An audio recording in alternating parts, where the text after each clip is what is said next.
Vamos a dar inicio un poco a nuestra conferencia de esta tarde. Es un poco para hablar de lo que sabemos, de lo que ha dicho la evidencia hasta ahora. Tenemos muchas preguntas todavía no resueltas y justo hoy estamos cumpliendo 3 meses del conocimiento de este nuevo coronavirus y de, digamos, el impacto en la salud pública, y no nada más en la salud pública desde el punto de vista sanitario, sino el impacto social y económico que ha traído a todos nuestros países. Entonces, cuando hablamos de una pandemia o una enfermedad emergente, básicamente nos estamos refiriendo a enfermedades. Cuando hablamos de las enfermedades emergentes, son enfermedades que producidas por un virus, una bacteria, un protozoario, generalmente son enfermedades infecciosas, que ocurren por un agente nuevo o uno conocido, pero que ha aumentado su distribución y ha pasado de ser un evento o una infección local para hacerse regional, y en el caso de las pandemias es la propagación de un nuevo agente generalmente infeccioso en el mundo entero. Cuando hablamos de pandemia, no estamos hablando necesariamente de letalidad o de severidad. Estamos hablando de la distribución de un nuevo agente alrededor del mundo, y yo creo que estos son importantes, digamos, conceptos que tenemos que aclarar y dilucidar para tener un poco dentro de la preocupación evidente que produce esta pandemia, pero también tener un poco en contexto de este impacto. Mientras pasa la diapositiva, es para decir que bueno, en el siglo XX hemos tenido grandes pandemias, las pandemias que han impactado de manera muy importante a la sociedad. Básicamente ha sido por el virus de influenza, el cual ha reportado 4 grandes pandemias. La más importante, la pandemia H1N1 de 1918-1919. Perfecto, lo vamos a pasar allí, ok. 1918-1919, y en la cual vemos, bueno, un impacto muy importante en mortalidad. Hay reportes que estiman una mortalidad de 20 a 50 millones de personas en un año, que es una característica relevante de las pandemias de influenza. Hemos tenido impactos muy importantes de enfermedades ya erradicadas como la viruela, en la cual la solución fue la prevención a través de vacunas, y hemos tenido otras en las cuales existe vacunas, tenemos descripción de vacunas, sin embargo, en su momento ocasionaron un aumento muy importante de casos. Con el advenimiento de las vacunas bajaron considerablemente los casos, y tenemos focos todavía, como es el caso del polio, que es en la última foto representada, donde todavía está por controlarse, y tenemos focos que han impedido, digamos, su erradicación. Así es que las pandemias en la humanidad son un hecho, digamos, infrecuente, pero por supuesto ocurren cada 100 años, ocurre una gran pandemia, y nos tocó a estas generaciones vivir la pandemia de este nuevo virus. Aquí vemos H1N1, digamos, en su segunda edición, la más, digamos, reciente que tuvimos, que fue en el año 2009 en México, cuyo impacto fue proporcionalmente menor a la primera pandemia por H1N1, y hablamos de 2 pandemias diferentes porque, si bien era un mismo H1N1, hizo cambios conformacionales en su estructura que lo hicieron desde el punto de vista de inmunidad, que la sociedad lo interpretara y el sistema inmunológico como un virus nuevo. Sin embargo, era el virus H1N1. Así es que llega el nuevo coronavirus y vamos un poco a conocerlos. Esta familia de coronavirus se conocen desde la década de los 60, particularmente en 1968, y conocemos grandes grupos de coronavirus como el alfa coronavirus, beta coronavirus, delta coronavirus y gamma coronavirus, los que han afectado de manera significativa al hombre. Son los beta coronavirus, dentro de los cuales se encuentra el virus SARS-CoV-2, los anteriores SARS y MERS. Para hablar un poco de la estructura, sin caer en demasiados detalles, la estructura de este nuevo coronavirus o SARS-CoV-2, fíjense que primero se llama coronavirus porque en su forma, en su estructura, se asemeja a la corona solar. Pareciera que tuviera una corona, y esto se ve por las espigas que son glicoproteínas, que digamos que es el receptor S muy importante, el cual se une a los receptores en pulmón, riñón, en diferentes tejidos del organismo para producir la correspondiente o la que se ha descrito como la importante reacción inmunológica o la tormenta inmunológica que produce. Es un virus que genéticamente es un RNA y ya hoy conocemos gran parte de su estructura. Cuando digamos un poco estudiamos cuál ha sido el impacto de estos coronavirus, vemos que importantes para la humanidad, primero conocimos al SARS, el SARS lo conocimos en el año 2002, ya identificado en el año 2003, que produjo alrededor de 8.096 casos, afectó a 32 países con 774 muertes. Este virus también se piensa que se originó, o filogenéticamente, cuando se conoció su estructura, se originó en un murciélago y probablemente pasó por algún huésped intermediario hasta llegar al humano. Cuando los virus se producen o están presentes en animales y después afectan al hombre, se les conoce como zoonosis. Ya estos coronavirus, no podemos hablar de zoonosis, ya son capaces de transmitirse humano a humano, pero todo empezó como una zoonosis. Afectó y fue principalmente SARS, principalmente identificado en China. Después de este año 2002, y que estuvo presente 2002-2003, conocimos el virus MERS. MERS ocasionó 2.494 casos, por lo menos identificados, con una mortalidad, un número de 858, y afectó a 27 países. Fíjense cómo cuando comparamos mortalidad entre SARS y MERS, estamos hablando que SARS un 10%, mientras que MERS 30% de mortalidad. Entre estos dos coronavirus conocidos hasta este momento, MERS fue del año 2012, básicamente en Arabia Saudita fue, digamos, su primera identificación. Cuando comparamos mortalidad, el impacto de MERS fue mucho más importante en mortalidad, pero fíjense que el SARS ocasionó más casos. Y clásicamente, desde el punto de vista síntomas, se parecían en mucho. Ambos virus producían una enfermedad eminentemente respiratoria, con dificultad respiratoria, y producían lo que se llama un síndrome respiratorio agudo severo, que son básicamente las siglas de SARS. Y MERS se diferencia porque, digamos, que hace alguna referencia a los países donde tuvo su origen, que era el Oriente Medio. Cosa que se está evitando a la hora un poco de identificar los virus para que no tengan, digamos, una connotación país o región.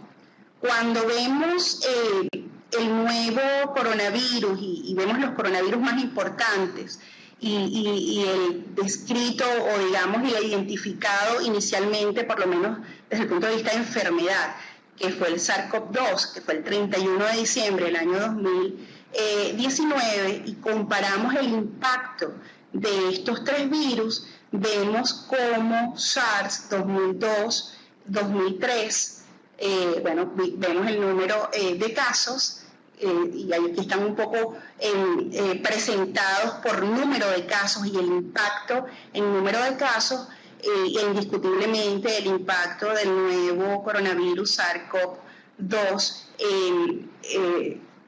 digamos que las comparaciones son complejas y van mucho más allá, y por eso que hablamos de que probablemente estas grandes pandemias ocurren cada 100 años, porque este virus sí podemos identificar, por supuesto, y al comparar con el impacto de los dos anteriores, que ha producido el SARS-CoV-2 más de 700.000 casos, con más de 30.000 muertes y afectados, y estos son datos al día de hoy, 178 países. Entonces, si comparamos el impacto de estos tres coronavirus, lamentablemente SARS-CoV-2, el virus que estamos viviendo y sufriendo la mayoría de los países del mundo, ha tenido un impacto muy significativo. Ahora, ¿dónde se originó? Nada más para hacer un breve recuento que ya sabemos, y esta historia en relación a este nuevo coronavirus la conocemos bien, pero hay que recordar que este nuevo coronavirus se fue identificado en Wuhan, de la provincia de Hubei, en China. Esta es una foto de esta importante ciudad, es una metrópolis con 11 millones de habitantes, y fue básicamente identificado, por lo menos los casos iniciales, al principio 25 y después se fueron sumando casos en un mercado que han denominado un mercado fresco, u otros lo llaman mercado húmedo, porque además de vender productos del mar de manera convencional, muertos, vendían productos del mar y no del mar vivos, y había un mercado paralelo que probablemente no, ya hay descripciones y sabemos claramente que no tenía los adecuados controles desde el punto de vista sanitario, y allí se vendían animales vivos, los cuales eran sacrificados en ese momento, y se piensa que, y se estudió, por supuesto, que los primeros 25 casos que presentaron una insuficiencia respiratoria aguda severa fueron personas que asistieron a este mercado húmedo o estuvieron relacionados con personas que asistieron a este mercado húmedo. Entonces todo empezó aquí, en la ciudad de Wuhan, provincia de Hubei, en el mercado húmedo. Entonces, ¿cuáles son los hechos del COVID-19, de la enfermedad denominada COVID-19? Bueno, sabemos que a la Organización Mundial de la Salud se le hace el reporte de casos poco frecuentes de una neumonía que inicialmente se llamó neumonía de Wuhan el 31 de diciembre del año 2019, y sabemos que hoy estamos cumpliendo justamente 3 meses de esta identificación de los primeros casos. Tan rápido como el 7 de enero de este año teníamos la identificación desde el punto de vista filogenético, estructural, genómico, de este nuevo coronavirus, y pudimos saber que efectivamente era un nuevo coronavirus. Esto fue el 7 y el 8 teníamos la identificación completa. Para el 20 de enero se inicia la cuarentena, digamos, de mayor magnitud conocida hasta ese momento. Se inició inicialmente en Wuhan con 500 casos y 17 fallecimientos. Después se extendió a la provincia de Hubei y ya se declara esta cuarentena tan significativa para el 20 de enero. Para el 29 de enero, ya la Organización Mundial de la Salud declara que hay una emergencia de salud pública de importancia internacional, y en este momento el llamado era a que todos los países del mundo se prepararan para la probable propagación de este nuevo virus, y era también un llamado a las diferentes agencias internacionales para apoyar a los países de menores recursos. Es decir, estaban ya preparando un poco el terreno para el probable anuncio de la pandemia que se venía. Y fíjense, cuando la Organización Mundial de la Salud previamente hizo declaraciones de emergencias internacionales. Bueno, en el año 2009 con la influenza H1N1, en el 2014 con los casos de polio, en el mismo 2014 con ébola en África, por supuesto, 2016 con el aumento y la presencia de Zika fundamentalmente en Brasil, y nuevamente en el 2019 con ébola en la República Democrática del Congo. Entonces vemos cómo se han hecho estos anuncios de diferentes declaraciones de emergencia internacional, y el SARS-CoV-2 ahora pasa a formar parte de estos nuevos anuncios de la Organización Mundial de la Salud. Esto era hasta el 29 de enero del año 2020.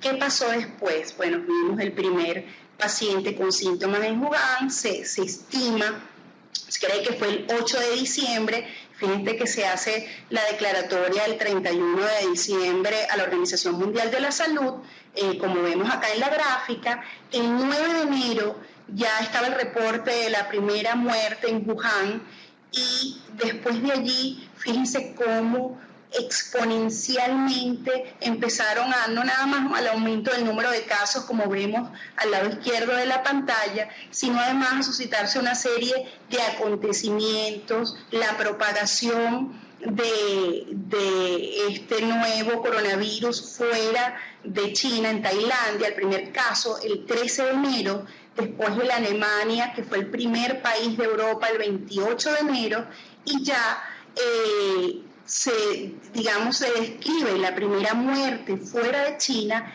el 1 de febrero.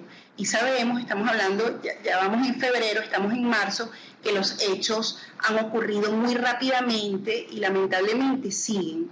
Cuando hablamos de los hechos significativos, no podemos dejar de nombrar el papel y la triste noticia que recibió el mundo por la muerte del doctor Lee, el cual ocurrió el 7 de febrero del 2020. El doctor Lee era un oftalmólogo, el cual adquirió la enfermedad en el tratamiento de una paciente con glaucoma, y lo relevante y digamos significativo, además de por supuesto el lamentable fallecimiento de este colega y profesional de la salud, es que él había alertado a las autoridades, y más que a las autoridades, había alertado a su grupo de médicos en relación a la presencia de casos de infección respiratoria aguda severa, la cual estaba notando, la pasó en un chat de redes sociales, el cual es diferente a las redes sociales que tiene el resto del mundo, una red social cerrada en China, y por esta razón fue multado, incluso con ciertas declaraciones judiciales y explicaciones que tuvo que dar, y tuvo que hasta firmar que no relataría más ninguna otra información en relación a los casos que estaba viendo. Semanas después el doctor Lee, y que se hace toda esta declaración desde el punto de vista jurídica, el doctor Lee fallece producto del SARS-CoV-2, y por esa razón lo nombramos haciéndole honor a un médico que evidenció un hecho inusual, le llamó la atención como buen clínico y curioso, lo reportó y lamentablemente fue acallado y después impactado por la enfermedad. Para el 29 de enero, la Organización Mundial de la Salud ya sabemos que lo declara como una enfermedad de importancia internacional, y ya al 11 de febrero empiezan a cambiar la taxonomía de este virus. No se conocía como SARS-CoV-2, se conocía, se le había cambiado como coronavirus nuevo 2019, y se le estaba llamando en el mundo la neumonía de Wuhan, y a fin de evitar la discriminación, la señalización y, digamos, etiquetar una enfermedad con el nombre de un país o una región, taxonómicamente cambió y se llama SARS-CoV-2 a partir del 11 de febrero de este año, y la enfermedad que produce el virus SARS-CoV-2 se llama COVID-19. COVID por, CO de coronavirus, y la B de virus, y ID de Infection Disease por sus siglas en inglés.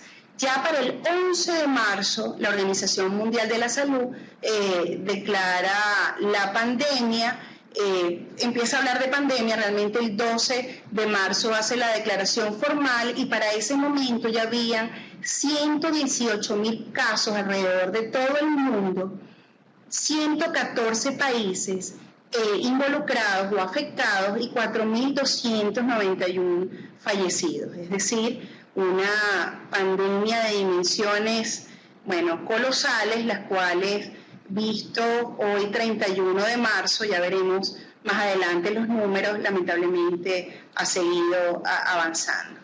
Entonces vemos, estos son los datos que nos ofrece la página de Johns Hopkins, la cual les invito a revisar, porque digamos que reúne los datos de Organización Mundial de la Salud, de CDC, al principio también con el Instituto de Salud de China, para un poco tener el calibre del número de casos por país, casos confirmados estamos hablando. Entonces fíjense cómo la última actualización fue a las 10 de la mañana de hoy, 31 de marzo, iban 809.000 casos, 608, o sea, casi el millón de casos.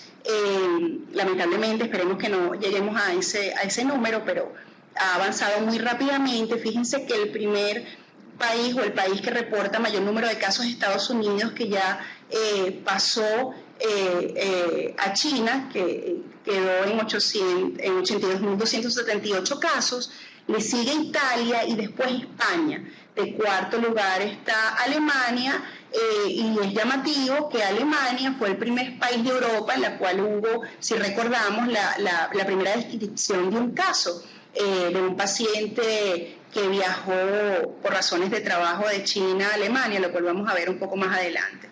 Y fíjense cómo Estados Unidos ha, digamos, casi doblado los casos reportados en China al día de hoy. Cuando vemos la mortalidad, bueno, estamos viendo una importante mortalidad, ya los casos de mortalidad se superaron a los casos reportados en China, y ahí el primer país es Italia, el segundo España, y el total de pacientes recuperados o digamos dados de alta clínica y epidemiológica son 172.772 casos. Aquí todavía vemos cómo la curva en relación a los casos confirmados sigue en ascenso. Ahora bien, ¿cómo se transmite? ¿Cuál es la tasa de transmisión o el índice de contagiosidad de este nuevo SARS-CoV-2? Entonces, lo primero que hay que decir es que se transmite por gotas de saliva en el cual va vehiculizado el virus al toser, estornudar o incluso hablar, gotas que, digamos, van a alcanzar una distancia alrededor de 1 metro de la persona que se encuentra afectada y van a caer a las superficies que se encuentren, por supuesto, cercanas a la persona afectada. Entonces, el mecanismo de transmisión es por gotas de secreción respiratoria, y por ello, que lo vamos a hablar en un momento, las medidas importantes de aislamiento social, de distanciamiento social, más que de aislamiento, de distanciamiento social, y en el caso de personas con síntomas respiratorios y trabajadores de la salud, por supuesto la adecuada recomendación de la Organización Mundial de la Salud en relación al uso de la mascarilla, o conocido para algunos con tapaboca. Entonces, este virus se transmite mucho, poco. Bueno, tenemos un índice o una tasa reproductiva básica, que lo que nos da es una métrica de transmisión, que es el R0, el cual nos dice cuántas personas se pueden infectar por tener el contacto cuando una persona con la enfermedad tiene un contacto con personas susceptibles. Y esto acá, si pueden ver allí, aunque se ve un poco claro, hace la comparación con diferentes virus, incluso de diferentes mecanismos de transmisión. Vemos cómo para ébola, por ejemplo, la tasa o el R sub 0 es de 2, es decir, por una persona con ébola que esté en contacto, que entre en contacto con diferentes personas, generalmente va a contagiar, va a transmitir la enfermedad. A 2, en el caso del VIH, según estos datos del CDC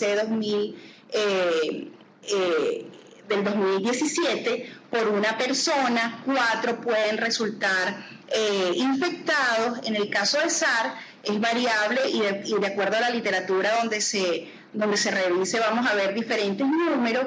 Unos hablan de 1.5 a máximo 4, es decir, por una persona infectada la probabilidad de transmisión es a 4 personas, pero fíjense el caso de sarampión, en el cual por una persona que tenga sarampión es capaz de transmitir la enfermedad de 12 a 18 personas, es de las enfermedades que se describen con mayor tasa reproductiva o índice de transmisibilidad, como es el sarampión, y seguido de otras, por ejemplo, como la parotinitis. Aquí es una tabla comparativa para ver un poco de los índices de transmisión, y aquí está el nuevo coronavirus. Para este momento tenía la designación anterior, es decir, esto fue en enero, las primeras 2 semanas de febrero, y donde vemos una R sub 0 de 1.4 a 5.5. Y esto va a depender del estudio, del número de personas en las cuales se haya, estudiado este índice, y así la Organización Mundial de la Salud, que es el índice en el cual tomamos como referencia importante, se describe un R sub 0 de 2.5 para el SARS-CoV-2, pero si revisamos diferentes literaturas, todos estos números son referentes a SARS-CoV-2. Vemos que diferentes autores en China, otros en Estados Unidos e incluso en Japón hablan de R sub 0 de 3.5 hasta de 5.5 según la revisión que se haga. Generalmente nos hemos quedado con las descripciones de 2.5, es decir, ¿qué quiere decir esto desde el punto de vista práctico? Por una persona que tenga el COVID-19 es capaz de transmitir la infección a 2 o 3 personas. Esto un poco para ver, estamos hablando de las maneras de transmisión. Ya dijimos que eran por gotas, al toser, hablar o estornudar de una persona enferma y si entra en contacto con un susceptible. Y fíjense, estamos hablando de la transmisión generalmente de personas con la enfermedad, que son los que tienen, mayor probabilidad de transmitir el virus, pero muy tempranamente, el 30 de enero, unos datos muy importantes provenientes de Alemania nos dijeron la posibilidad, que ya hoy sabemos, de la transmisión de pacientes asintomáticos, sobre todo en lo que llamamos la fase presintomática, es decir, personas que están por empezar sus síntomas, pero las primeras 24 o 48 horas previos al inicio de los síntomas tienen el virus replicando en su mucosa respiratoria, y por esta razón son capaces de transmitir el virus. Y aquí vemos como este es el ejemplo claro del primer caso que se describe en Alemania, como una persona viajó de China a Alemania para una reunión de trabajo, un alto ejecutivo, tuvo varias reuniones y tuvo contacto, diferentes contactos en esas reuniones.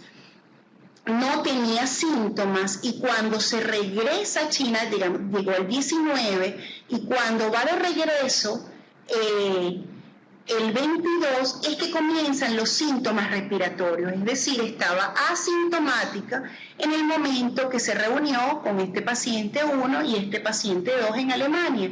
Se reunieron tuvieron su reunión de trabajo, y fue hasta el 25 de enero que este paciente o esta persona que estuvo contacto con este alto ejecutivo presenta los síntomas. Es decir, se describe transmisión de esta persona que no tenía síntomas respiratorios a una persona que estuvo directamente vinculada en una reunión, a una segunda persona, pero este paciente 3 y este paciente 4 no se vieron con este caso índice, sino estuvieron en contacto con estas dos primeras personas y después, más tardíamente, desarrollaron la enfermedad. Es decir, en este primer estudio hubo evidencias de que podía haber transmisión de la enfermedad de una persona sin síntomas a, por supuesto, a una persona susceptible.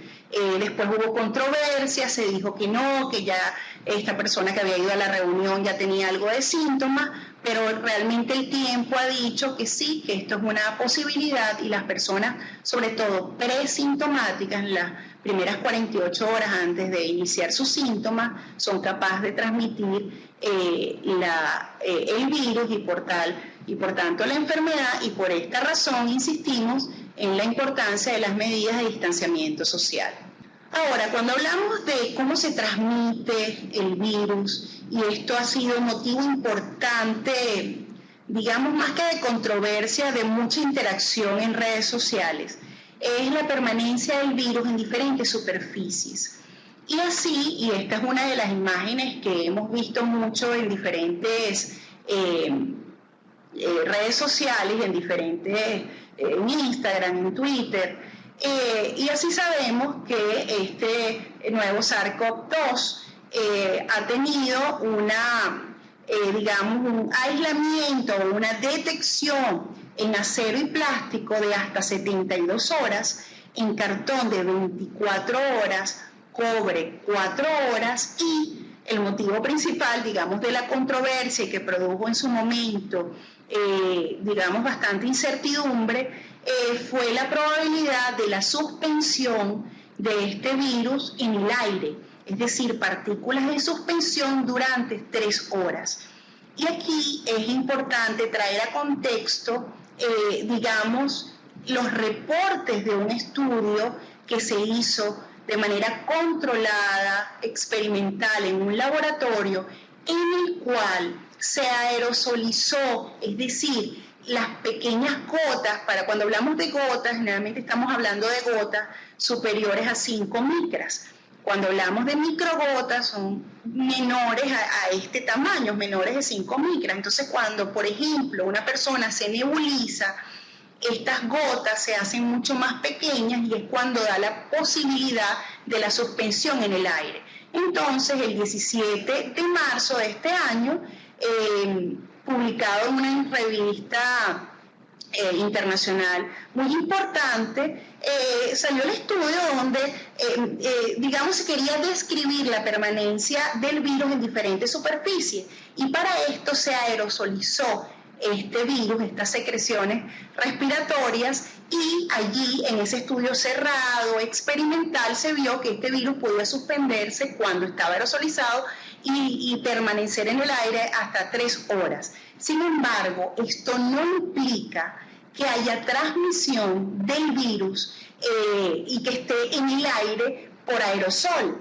Y motivado, digamos, a toda la controversia que trajo este estudio, para el 29 de marzo, hace apenas 2 días, la Organización Mundial de la Salud sacó este comunicado, lo cual está en acceso libre en la página de la Organización Mundial de la Salud, donde insiste que el mecanismo de transmisión es a través de gotas que salen de las secreciones, digamos, respiratorias al hablar, toser o estornudar.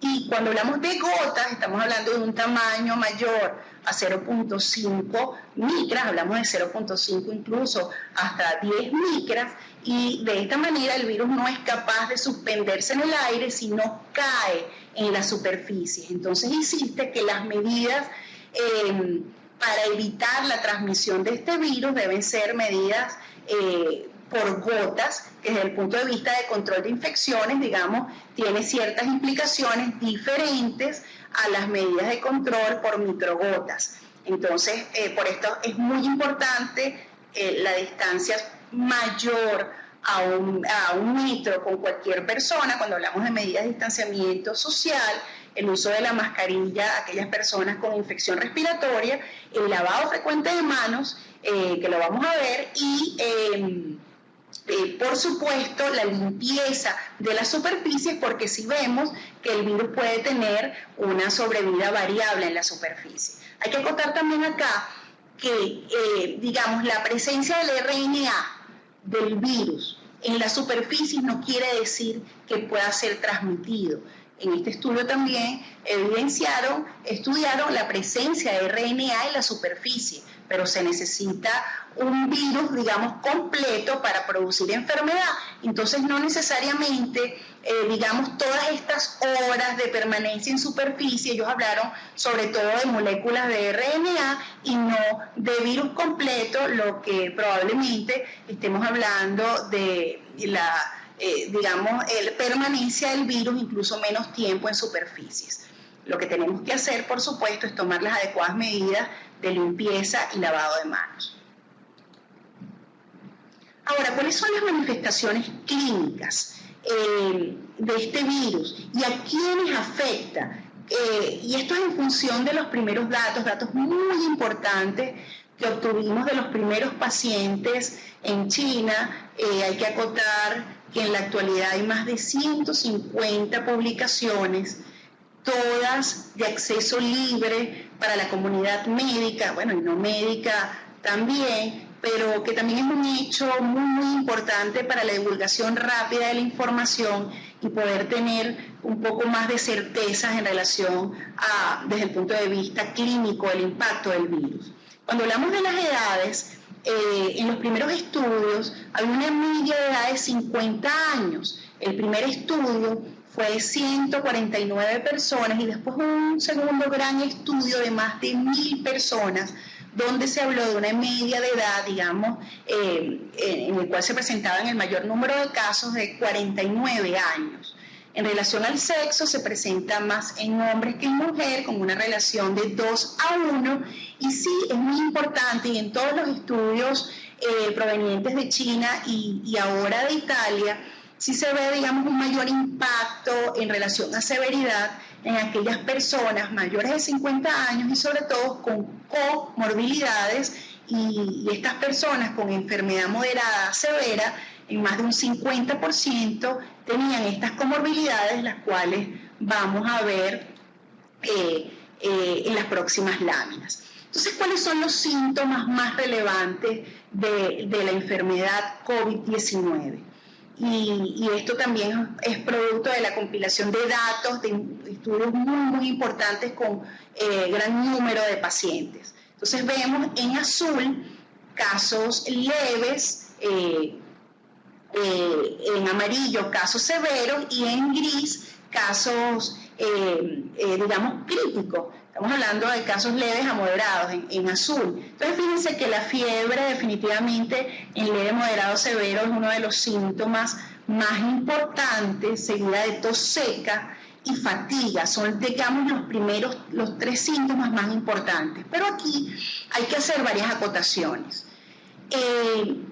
Menos del 50% de las personas que acuden en admisión, y esto fue del primer estudio de más de 1000 personas en China, digamos 49% es que reportaban fiebre, es decir, más del 50% no habían tenido fiebre al momento de su primera consulta y después presentaron fiebre durante la hospitalización. Por esa razón la fiebre, digamos, es un signo síntoma de los más importantes, pero fíjense que en el momento del ingreso y la admisión no todos tenían fiebre, y esto es un dato muy importante para las sucesivas definiciones de casos que vendrán en los diferentes países, incluyendo Venezuela. Sí, rescatar la tos, la fatiga, el cansancio, muy importante, y después tuvimos descripción de otros síntomas como expectoración, dolor de cabeza, dolores musculares, articulares, dolor de garganta, es decir, se presentan síntomas, muchos de ellos muy parecidos a cualquier episodio o enfermedad respiratoria. Aquí en el lado derecho de sus pantallas ven digamos, un poco más pequeños, no estaban incluidos en estas primeras, digamos, 7, 10 síntomas más importantes, pero no hay que dejar de mencionar la presencia de diarrea, que en estos primeros estudios se presentó en 3.8% de las personas y náuseas 5%. En niños se describe que la presencia de diarrea y náuseas podría ser hasta del 9%. Y hay que acotar también que en pediatría, sobre todo en niños menores de 10 años, la presencia de fiebre puede ser todavía menos frecuente. Entonces, y puede ser fiebre o febrícula, estamos hablando de una temperatura de 38 grados centígrados o incluso no tenerla. Y son datos clínicos importantes que hay que tener en cuenta. Y la otra es la presencia de hemoptisis, o es un esputo, una secreción con sangramiento que se presentó en menos del 1% de los casos. Ahora, ¿cuáles son otros síntomas no descritos inicialmente, pero sí de reportes relativamente recientes en las últimas 3 semanas? Estamos hablando de anosmia y ageusia. Y estos términos se refieren a la pérdida del sentido del olfato y del gusto. Estos son síntomas que han sido, todavía están quedando como reportes anecdóticos, no hay una data hasta ahora suficientemente consolidada, pero sí son síntomas que se están presentando de manera precoz y en personas de síntomas leves. Y entonces, digamos que están constituyendo síntomas digamos, para atender y hacer un llamado a que si tiene pérdida del olfato o pérdida del gusto, por favor aíslese, utilice mascarilla, ya que pueden ser síntomas precoces de COVID-19, y esto es, digamos, como un dato singular, particular, pero podría ser muy relevante si consideramos que gran parte de la transmisión la constituyen las personas asintomáticas.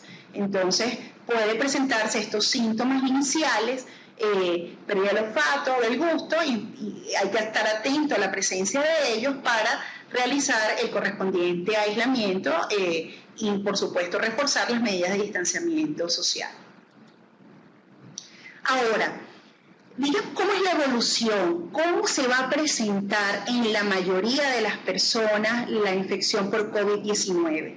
Y estos datos provenientes de China, de enero, tan precoces como el 24 de enero, nos dijeron que el 81% de las personas van a tener síntomas leves, es decir, no van a meritar hospitalización. Y esto estamos hablando de personas de cualquier edad. El 14% es que va a tener síntomas moderados a severos, es decir, va a necesitar atención médica y muy seguramente hospitalización, y nos referimos sobre todo a pacientes que van a tener el diagnóstico de una neumonía, generalmente una neumonía bilateral, y 5% van a tener un estado crítico de salud y van a ameritar probablemente el ingreso en una unidad de terapia intensiva. Pero lo que es importante resaltar es que fíjense de la gran, digamos, el espectro de síntomas y el impacto que produce COVID-19, lo que nos dice la evidencia es que la gran mayoría de los casos presentan síntomas leves y van a mejorar con la indicación probablemente de algunas medidas sintomáticas, es decir, bajar la temperatura, mantenerse hidratado, mantenerse en reposo, digamos, son las medidas más importantes en la gran mayoría de los casos. Cuando hablamos de mortalidad y nos referimos a probablemente este grupo de personas del 5% que entra en una fase o en cuidado, o digamos descritos desde el punto de vista crítico, su estado de salud, el 50% sobrevive, y es lo que nos dijo estos estudios, el 50% puede ser que tenga un desenlace fatal, pero estamos hablando de un número basal, de una proporción del 5%. Y cuando hablamos de la mortalidad global por COVID-19, cada vez es más, digamos, complejo hablar de un único número, ya que estamos viendo diferentes porcentajes de mortalidad según el impacto que produzca en cada país. Así vemos que a nivel global inicialmente se describía 2.5-3% hasta 4%. En Italia hay descripción de mortalidad del 8% y en España de 3.5%. Y aquí intervienen muchas variables para, digamos, determinar la mortalidad. Y una de las más importantes es a quién se le están haciendo los diagnósticos.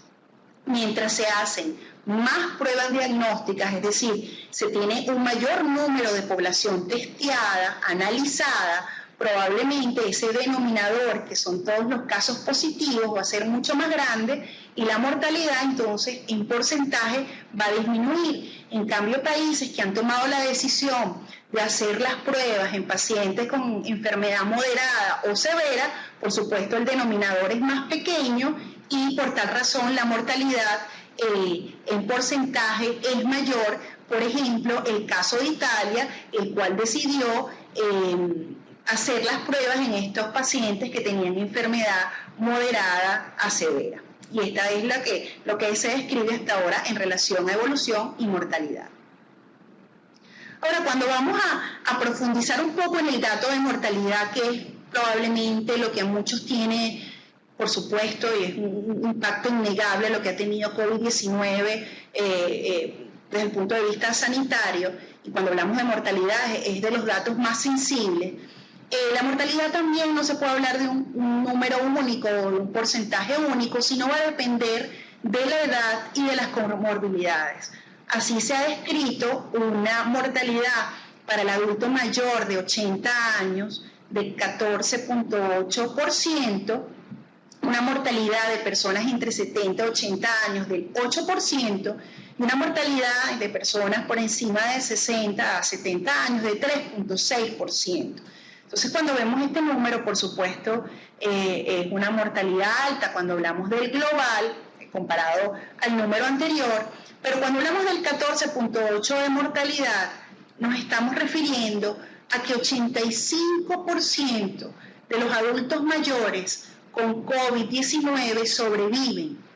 Hablamos de la mortalidad 14.5%, pero entonces estamos hablando que 85% del adulto mayor que se impacte, que tenga la enfermedad por COVID-19, la va a superar, y así, entre 70 y 80 años, el 92% de estos adultos mayores van a sobrevivir, y entre 60 y 70 años, el 96.4% de estos adultos mayores sobrevivirán si tienen la enfermedad. Entonces creo que el dato desde el punto de vista de mortalidad, y en todo sentido siempre hay que verlo con mucho cuidado, no estamos subestimando el 14% de mortalidad, pero evaluemos que el 85% de este adulto mayor va a sobrevivir, y estos son los datos que nos dio China en digamos, el recuento de sus casos de más de 1.000 pacientes.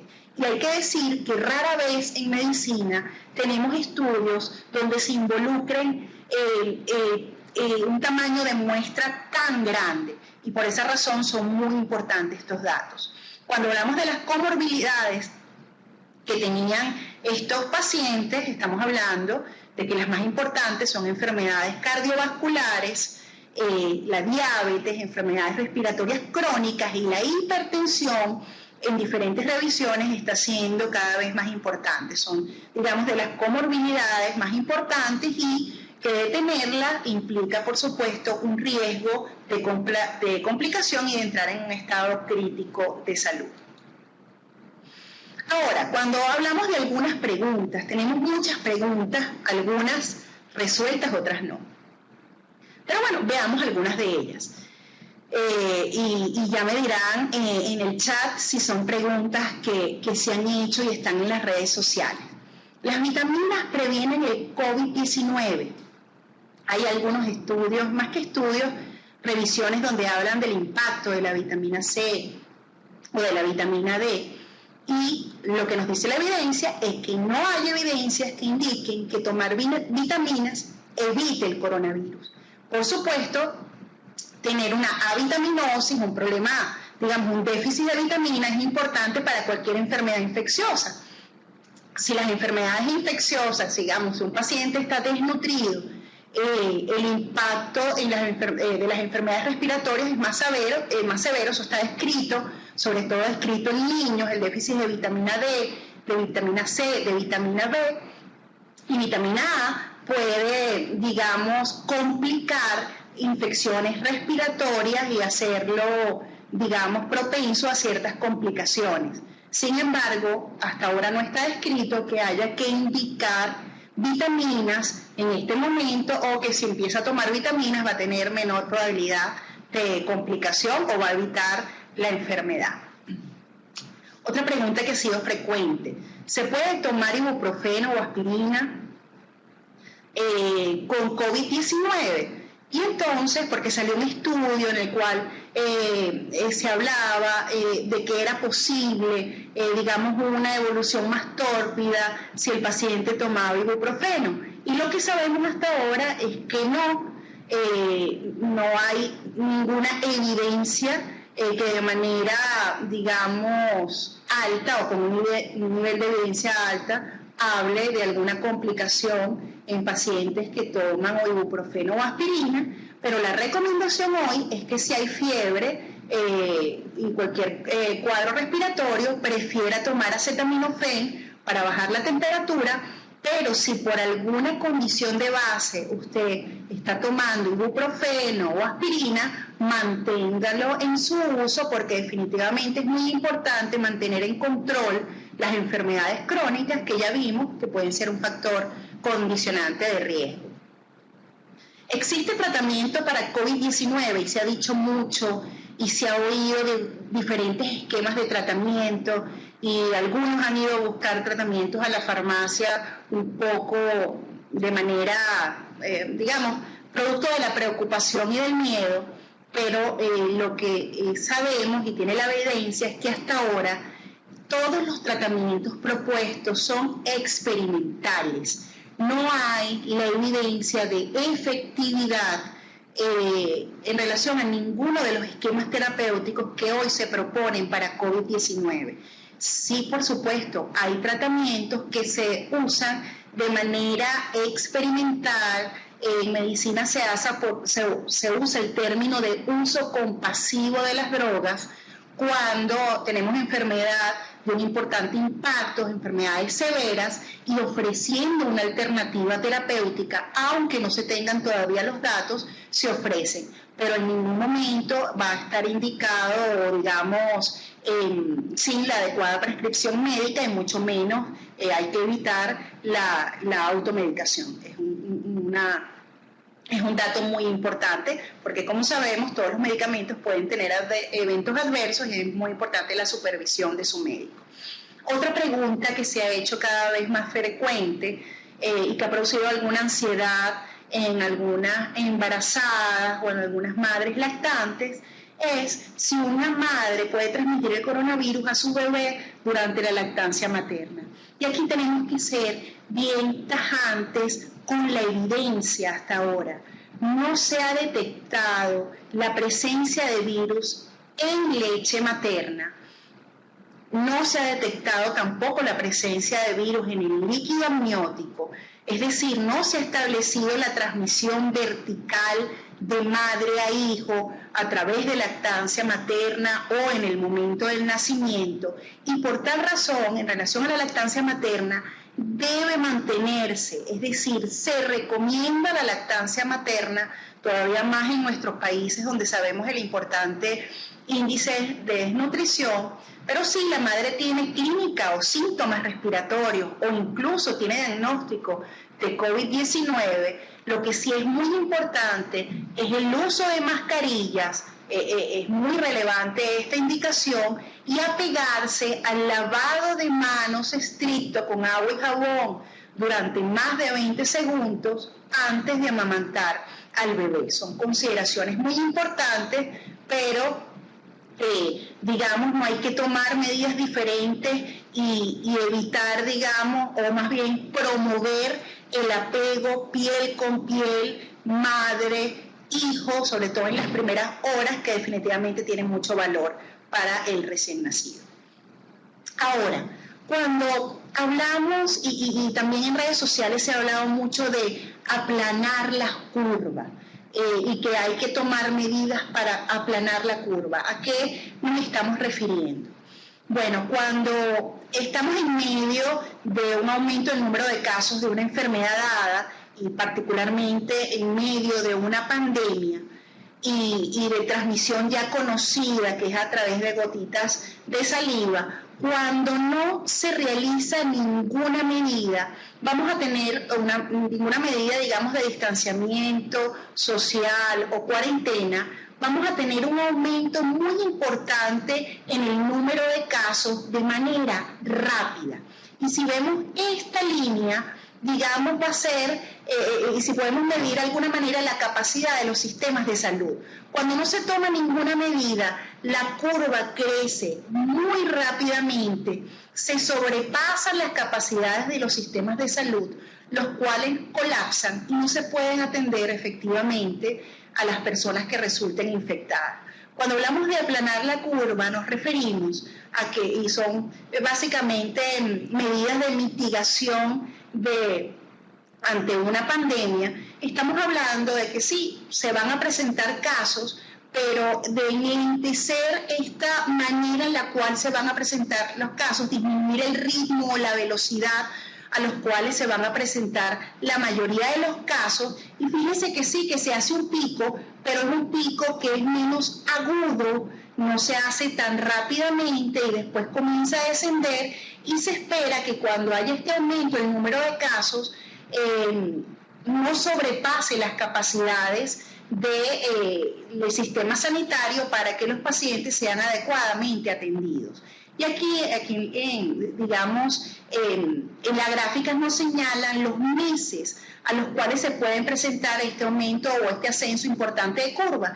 Y estamos hablando de después de 2 meses sin tomar mayores medidas de distanciamiento social, cómo puede aumentar de manera exponencial la curva, pero cuando se toman medidas de distanciamiento social se tiene una curva mucho más aplanada, la cual se empieza a ver con, digamos, un tiempo más prolongado. Entonces estaríamos hablando de 3 a 4 meses para que aumente el número de casos. Entonces, ¿qué esperamos? Que definitivamente sí, se aplane la curva en la cual, o la velocidad en la cual se presente en la mayoría de los casos, evitando el colapso de nuestro sistema sanitario, que por supuesto sabemos en Venezuela cuál es el diagnóstico.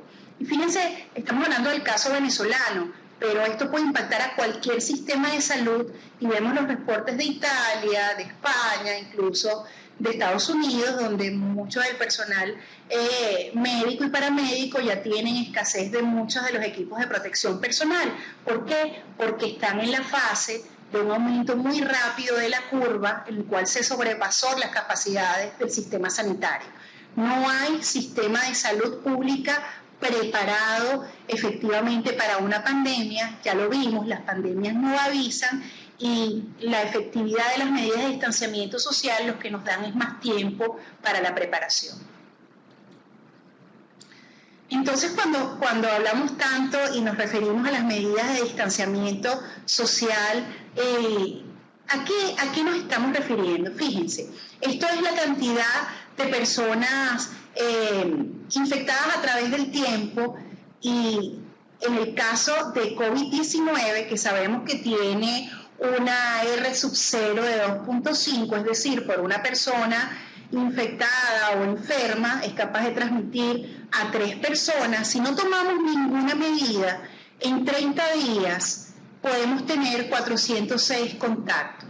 En la medida que se asume un 5 o un 50% menos de exposición, es decir, se hace una medida de distanciamiento social o cuarentena, esta persona que tiene la enfermedad va a transmitir a una persona más, máximo 2 personas, estamos hablando de 15 contagios en 30 días.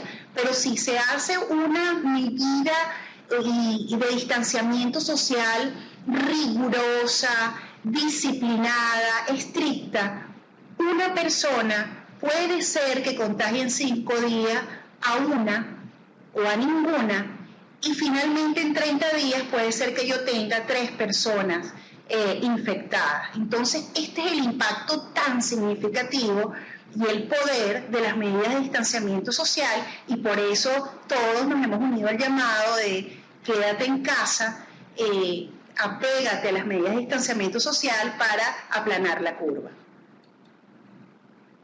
Ahora, ¿cuál es la prevención? Ya sabemos, hemos hablado mucho de prevención. Bueno, lávate las manos con frecuencia, lo han oído, con frecuencia y de una manera efectiva, más de 20 segundos con agua y jabón. Evita tocarte los ojos, la boca y la nariz, muy importante, porque sabemos que puede permanecer en superficies y al tocarnos las mucosas podemos llevarnos el virus a nuestra mucosa respiratoria y enfermarnos. Entonces, pero la primera medida, no perder el foco en las manos. Después, si hay tos, por supuesto hay que apegarse a lo que hemos llamado la etiqueta de la tos o la etiqueta respiratoria, y hay que cubrirse con el pliegue del codo, tanto la nariz como la boca, o utilizar un pañuelo de papel desechable y posteriormente lavarse las manos. Evitar las zonas concurridas, por supuesto apegarse a las medidas de distanciamiento social. Si te encuentras mal, si tienes síntomas inicialmente, quédate en casa, y si tienes fiebre, tos y por supuesto dificultad respiratoria, llama rápidamente a tu médico, pero primero llama. Es la indicación porque un poco queremos que el personal de salud esté preparado para atender y no que haya transmisión, digamos, de manera inadvertida de un personal de salud. Entonces, si la persona avisa, tengo tales síntomas, el personal de salud puede saber que va alguien que puede ser un caso sospechoso de COVID-19 y tomar las adecuadas medidas, no nada más para no infectarse, sino para atender de manera más eficiente a la persona que está llegando con síntomas respiratorios. Entonces, son importantes medidas que todos las hemos visto, pero en este punto se basa realmente lo que hemos denominado el aplanamiento de la curva y disminuir, impedir la cadena de transmisión.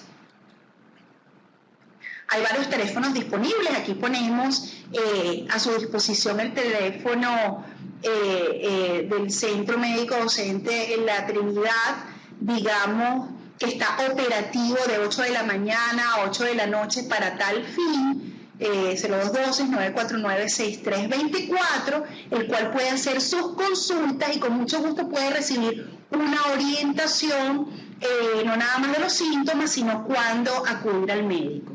Y también el Ministerio del Poder Popular para la Salud ha puesto a la orden el 0800 Vigilan, y la recomendación es llamar si tiene síntomas respiratorios para la adecuada toma de muestras, las cuales han, digamos, de alguna manera comunicado que va a ser incluso de manera personalizada, y esperemos, por supuesto, que así sea. Estamos hablando ya terminando de Venezuela. Hemos ido lento porque entendemos que hay algunos problemas de conexión y digamos, cierto desfase a la hora de llegar la información, pero para ofrecer el dato en Venezuela. Dicen que quería hacer la acotación que hay un mal audio. Esta conferencia va a quedar grabada y la van a poder después apreciar. Y fíjense, esto es un dato para el día de hoy, a horas de mediodía, donde vemos que para Venezuela, en datos oficiales, había 135 confirmados, 3 fallecidos, con 39 recuperados. Es la data que tenemos hasta ahora, y es la data, digamos, oficial. Pero fíjense cómo va nuestra velocidad de ascenso, y esta es una lámina gracias al doctor, por la generosidad del doctor Félix Oleta, en la cual día a día y según el reporte oficial está graficado el aumento del número de casos nuevos, están en las barras rojas, y en la línea azul vemos los casos acumulados, los cuales han ido aumentando de manera exponencial, y al comparar Esta velocidad de ascenso con algunos países, incluido Italia, España, nos produce, digamos, cierta data inquietante porque vemos que es una velocidad de ascenso que, si bien la curva vista tan precozmente en este momento podría interpretarse como aplanada, vemos que el aumento del número de casos ha sido exponencial a través de los días. Estos son los estados reportados con casos confirmados de COVID-19. El estado más afectado es el estado Miranda, y aquí hay un dato muy interesante en relación a la edad. Vimos que la edad en China reportada era en 49-50 años, en Venezuela la data que tenemos hasta ahora con un primer reporte de casos el 13 de marzo, estamos hablando de 31, es decir, un poco más de 15 días, vemos que la edad, digamos, donde se ha presentado mayor número de casos, alrededor de 30 a 39 años, y le sigue de 20 a 29 años. Y fíjense que estamos viendo también casos en niños. Podrían haber varias explicaciones para esto. Una de las primeras es la exposición. La mayoría, como en todos los países, la mayoría de los casos iniciales fueron casos importados, y posteriormente con algunas descripciones ya de casos sin el antecedente de viaje, es decir, circulación comunitaria. Entonces probablemente este número se refiere inicialmente a estas personas que estuvieron expuestas a viajes, y posteriormente esta data puede ser que cambie. Esperemos que esta velocidad de ascenso definitivamente pare y empiecen a verse menos casos. Sin embargo, hay que estar preparado para el aumento del número de casos, lo que desde el punto de vista de responsabilidad hay que hacer.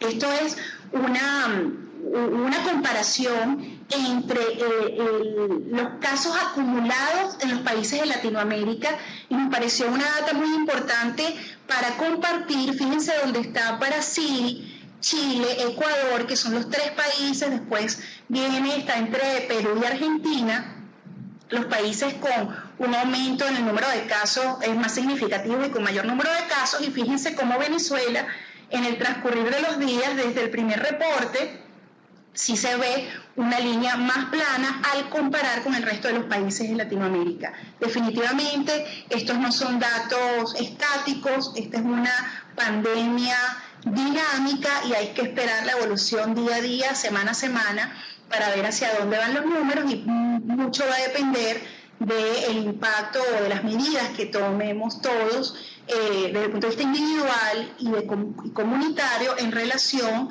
a el cumplimiento estricto y al apego a la cuarentena. Tratamiento, unas breves palabras. No hay tratamiento específico, digamos, del punto. Hay tratamiento específico, pero no es un tratamiento, digamos, con una eficacia comprobada, como ya lo habíamos mencionado, son experimentales, y es esta larga lista de medicamentos, los cuales hoy se están usando en diferentes protocolos, la mayoría de ellos presentes en el país, motivos de controversia para algunos. Sin embargo, son protocolos que se están usando alrededor del mundo de manera experimental, sobre todo para pacientes con enfermedad moderada y severa, y dentro de, digamos, un poco la incertidumbre que produce, es decir, que los tratamientos son experimentales.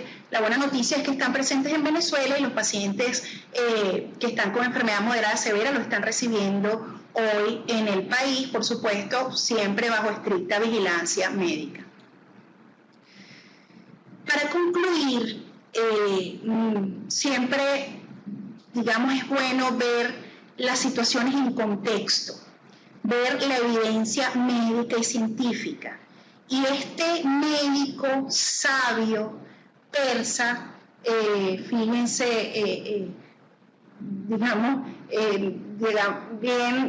muy acorde a lo que estamos viviendo en esta pandemia de COVID-19, decía: la imaginación es la mitad de la enfermedad, la tranquilidad es la mitad del remedio, y la paciencia es el comienzo de la cura. Es decir, la información adecuada, la información médica oportuna va a limitar la imaginación y a quitarnos incertidumbres, darnos más certezas, producirnos más tranquilidad y, por supuesto, al estar más tranquilo en relación a la evidencia médica y conocer que la mayoría de los casos son casos leves que van a pasar a cualquier edad, es decir, la mayoría de las personas de cualquier edad van a tener casos leves y van a sobrevivir a la presencia de este COVID-19 y tener esa certeza que nos da la evidencia médica, por supuesto, va a ser el principio de la cura. Estas son mis palabras finales. Nos tomamos más tiempo del previsto para esta charla. Espero que haya sido de su agrado. No sabemos cómo estuvo el audio, tuvimos ahí algunos reportes de que no estuvo muy bueno en algunos lugares y si ustedes tienen tiempo, yo también lo tengo para responder, por supuesto, algunas